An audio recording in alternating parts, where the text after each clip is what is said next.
Right. My question to you though, why y'all niggas on me?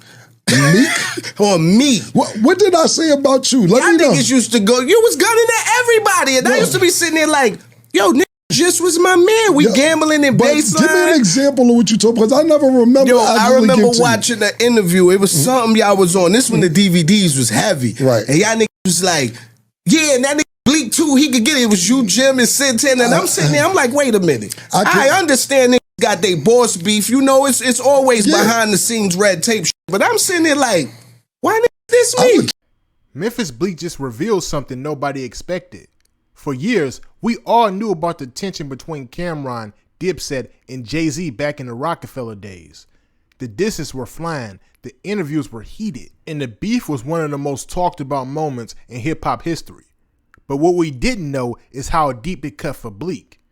Cameron and Dipset weren't just going at Jay-Z, they were throwing shots at Bleek too. And even though we all heard the records back then, Bleek never spoke on how it felt. He kept it quiet for almost 2 decades, never airing it out in public until now. That's what makes this moment so wild, because Bleek isn't just some random artist. He was Jay-Z's right-hand man, the face of Rockefeller's loyalty, the soldier who always defended the brand. And now he's opening up about what it was like to be dissed by people who smiled in his face and called him family. This isn't just a story about old rap beef. This is about brotherhood, betrayal, and how silence can finally break years later. Now I'm about to play this clip for y'all, but before I do, I just need y'all to like, leave y'all thoughts down below in the comment section, and subscribe. Let's get into it. I'm gonna ask you some off the wall shit right now, because it's real, right? Yo, the baseline days, we was all cool, right? Yes. I heard you speak about many times, you, Jim, all y'all talk about like what the difference was, why y'all, you know, went at Jay and how shit went like that. Right. My question to you though, why y'all niggas shit on me? Meek? On me. What did I say about you? Let me know. Y'all niggas used to go, you was gunning at everybody, and I used to be sitting there like, yo, niggas just was my man. We gambling in baseline. Give me an example of what you told, because I never remember. Yo, I remember watching the interview. It was something y'all was on. This when the DVDs was heavy. Right. And y'all niggas was like, yeah, and that nigga Bleek too, he could get it. It was you, Jim, and Sintin. And I'm sitting there, I'm like, wait a minute. I understand niggas got they boss beef. You know, it's always behind the scenes red tape shit. But I'm sitting there like, why niggas this me? I'm gonna keep it 100. If you don't point out a scenario, I can't. Yeah, it was just rap bullshit. But no. I just always wanted to ask you that, like, what I do? I never had a problem with you. So my thing was this, and I'm just telling you, like I said, this all water under the bridge. Me and you never had a problem. Never. So when I got, and like I said, you explained a lot just being Jay's friend. You know what I'm saying? And even with your interviews, I laugh and shit. I'm like, this is just the way this nigga is. You know what I'm saying? Even like what we talked about on my show. Word up. So even like to the lobby for a spot on my album, like that shit never even left out my mind. When the nigga said lobby for a spot, like not, I ain't here to get a spot on your album. I don't give a fuck. I'm not here to lobby for a spot on your album. Never went out. But I want to answer your question.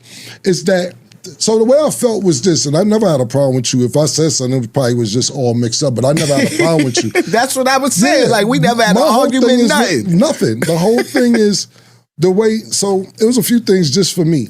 When I came to Rockefeller, I was at the point where I'm like, I'm coming into a scenario to where this is already laid out. This is done. These niggas is up. For me to even be a part of this is a big move for Dame even bringing me in. I'm very happy. So I always was like, and I'm exaggerating when I say this, but I'm like almost a slave. Like, can I hold the door for you? Yo, y'all niggas want something from the store? I'm on the store. You was definitely grind mode when you first came around, for sure. I never take that away. Right, and so I just, everything I did was like, we're not gonna fuck this up. And then, like I said, I just didn't know Jay's personality. And it was a time, and I'll give you an example, right? I had K Slay in the studio. Yeah, you told me that, No, I didn't know if I remember told you. And Jay was like, yo, be careful who you bringing in here, because what if I would have slapped the shit out the nigga? And I'm like, I didn't know. This is word of my mother. Yo, rest in peace, K. Yeah, Slay. rest in Like peace. that's another thing about Slay that I respected. Like him and Jay had their differences, Right. but Slay always fucked with me. Right. You know what I mean? Right, Me and Pap did a absolutely. mixtape together, introduced me to Pap when Pap first was coming up. Used Right. to always let me come on to bring my artists up to freestyle. Right. So I always respected that about Slay. Like Right. he never threw me into the politics Right. of what they had going on. Right, but I didn't know.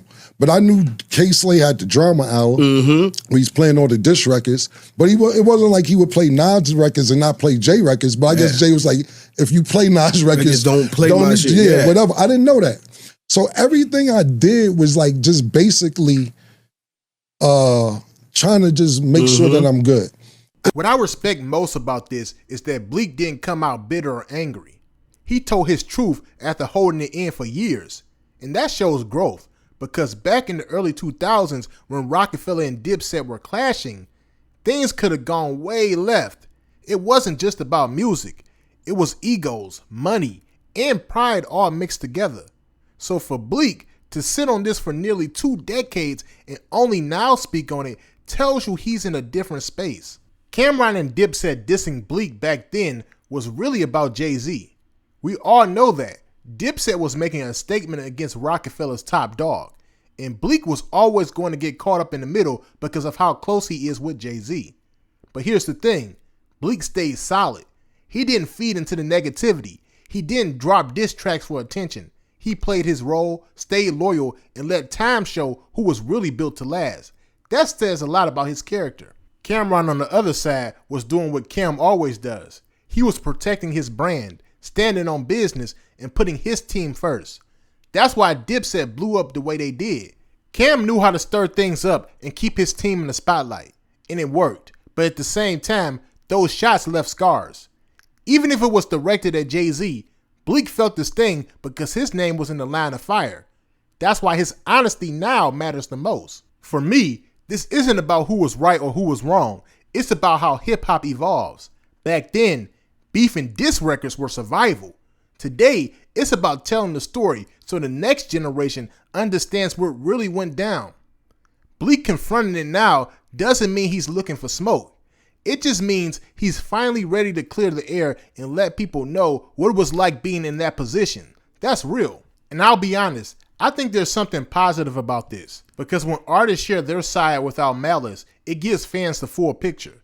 It's not about dragging Cam'ron or Dipset. It's about documenting the culture, the highs and the lows, and making sure these legendary stories don't get lost. That's what hip-hop needs, transparency and history told from the voices that lived it. So if anything, this shows you that time really does heal.